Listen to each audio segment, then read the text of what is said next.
Посольство буквально некоторое время назад опубликовало на своем сайте комментарий. Он касается решения, которое когда-то было принято президентом Российской Федерации, были соответствующие указы, тем гражданам Абхазии, которые уже имеют российское гражданство и имеют заграничные паспорта,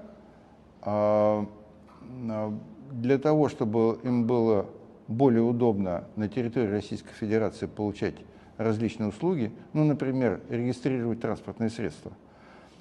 Сюда прибыла большая группа сотрудников миграционной службы Министерства внутренних дел с тем, чтобы в 3 городах, в Очимчире, в Гагре, в Сухуме, опять же, подчеркиваем всем желающим, выдавать общегражданские паспорта. Не заграничные, а те паспорта, которыми располагает большинство граждан Российской Федерации. К сожалению, как мы понимаем, ряд депутатов Народного собрания не согласились с такой постановкой вопроса, стали, выдвигать тезис о том, что без особого разрешения этим заниматься нельзя.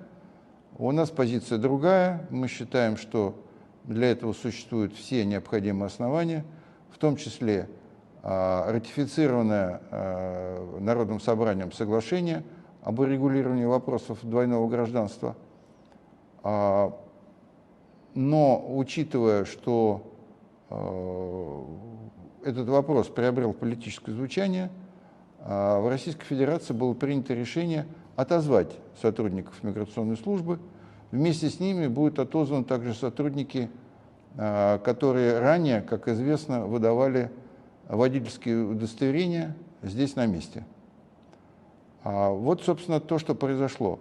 Мы обратили внимание на публичный комментарий одного из депутатов Народного собрания, конкретно Кана Валерьевича Кварча, где он, видимо, из-за непонимания или незнания конкретных основ законодательства, выступил с нападками на такое решение российского правительства.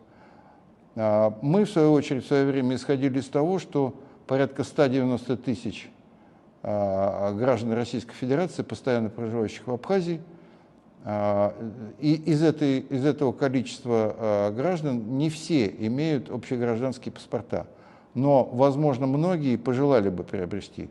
Кстати сказать, Кан Валерьевич сам, когда был гражданином России, он такой общегражданский паспорт получил.